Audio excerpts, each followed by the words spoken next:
Hello guys, thanks for tuning back into my channel. My name is Nakia and today is February 6th. I will be recapping my week 5 of LP in school, and if you like these type of videos, please keep watching. Okay guys, last week or either the week before last, I mentioned that semester 2 we are mainly diving into med-surg and mental health. And so instead of me actually typing out my study guides for this semester, I am doing concept maps. And I want to record how I actually start my concept maps, but it's kind of hard because I don't know if it's because my laptop is kind of old, and when I record on my camera, everything doesn't transfer over. So right now I'm recording on my laptop, and that converts right on over to YouTube. So I will just show you a few examples of my study guides. Now this semester, the first half that we're doing the med-surg, we are going over basically diseases and disorders. And for this exam, we will be doing concepts on addiction, a few of the mental and personality disorders, and of course fluid and electrolyte imbalances. So that's what we've done so far. So here is an example of alcohol addiction, and I hope it focuses. So of course your disease or disorder will go in the middle, and sorry guys if it doesn't seem the neatest, but this is this is kind of how I do everything. So I put my disease or disorder or whatever I'm doing in the middle. Then I start with my pathophysiology / etiology. Then I head to the middle. I do my risk factors. Then after that, I go to my clinical manifestations or signs and symptoms. Then I go to the treatment.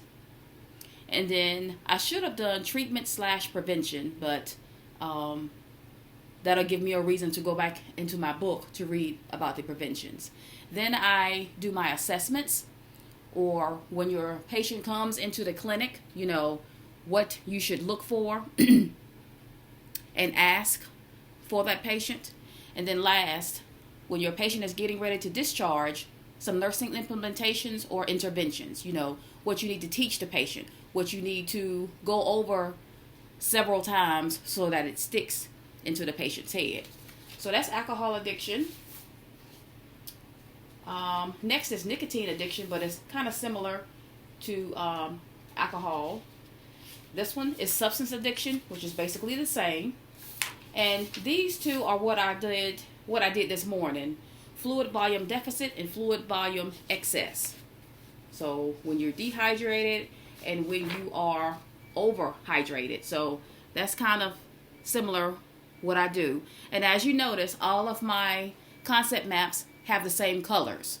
So when I do go back to studying, or when I get ready to take my exam, the teacher may ask a question on the exam about what are the clinical manifestations of a patient with nicotine abuse. Which of course, we all know that the exams aren't worded that way. They will give you like a scenario basis. And then you'll have 4 or 5 choices, or you could have a select all that apply question that applies to that particular disorder or disease.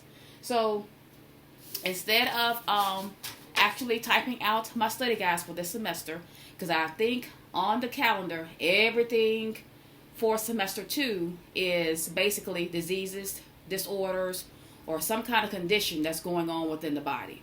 So, as I mentioned from my very first semester, I like studying diseases and different kind of disorders. And then you gotta implement all of the medications that actually go with those diseases and disorders. So it's going to be kind of fun, but it may be a little challenging because some of the medicines that can go with like nicotine use can go for alcohol use as well, or vice versa. So you got to know how to distinguish one from the other. And some of their signs and symptoms or manifestations are the same for each disorder. As you can see, guys, I do not have my little blue piece of paper today. I said I'm just going to spit it off the top of my dome. As far as SimLab, we finally got another assignment. So this is like our second assignment since this semester has begun. So we had an assignment for or dealing with schizophrenia and dementia. Because I think the very first assignment was bipolar and depression. So, it's kind of going over new mental disorders. So that's kind of fun. And we do all those from the little website called Swift River.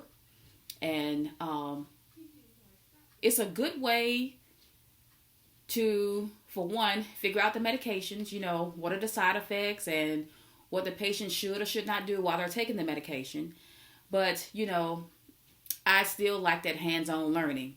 But due to everything that's going on, we got to go with the flow and just try to manage everything online.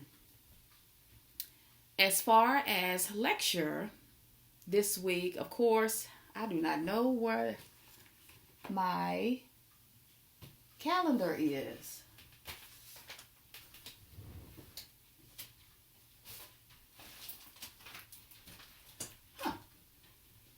I have no clue, guys. But anyway, it's right here in my book. Sorry, guys, if you're shaking a little bit. Okay, so in lecture, we have completed the concept of cognition. We have done teaching and learning, evidence-based practice, the concept of addiction. That's where the concept maps came in for, and fluid and electrolytes. So basically all those are review, besides it might be one that we didn't cover last semester, but everything else is the same concept, and we're just diving a little deeper into the diseases and disorders. I did take my first exam. I took my first exam last week. And mind you, all of our exams will be held on campus. I'm praying that they will change it to where we can start doing our tests from home, because I did not do well at all on this first exam. I'm just going to be honest and straightforward with you guys. No sugarcoating. I did not do my best on that test. And disclaimer, it was not because I did not study. It was mainly because, and I'm not trying to make excuses, but I just do better when I test from home. It's a comfortable environment. I'm just more at ease, more relaxed. And no, I don't have test anxiety. None at all. It's just, for one, the room was cold. The room was like we were in Alaska. It was real cold. Everybody was complaining.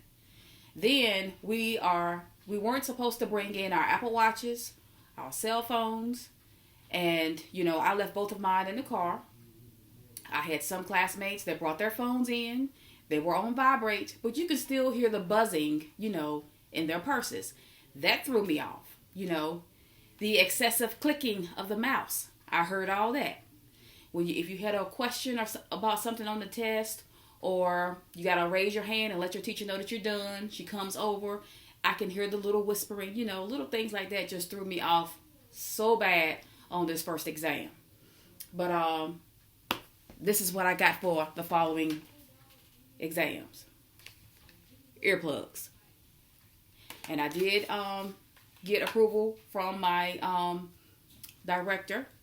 We are allowed to have regular earplugs, the one that you twist and insert in your ear. They can't be like your AirPods, or anything with wires, or the actual headphones. You can't have none of those. You just got to have the good old-fashioned ones that you roll up in your hand and insert in your ears. So I think next test, I will be much more prepared. Nobody knew about the coldness of the room until we actually got there. So I'll be ready. I really will be ready. All right, clinical. My favorite part of my Sunday videos for this semester. All righty, so clinical, we are still having fun. At least I am anyway. Every Thursday morning when we go, we each have a different patient. So that's a plus because it's continuity of care. You're not seeing the same things every single week.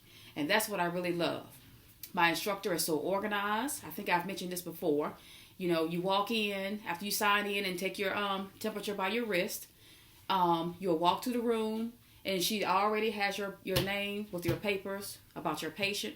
She has all the medications that they're taking, you know, what the doctors has ordered, whether it's labs or everything from A to Z about your patient that you would need to have a successful day in clinical. She's already got it laid out for you.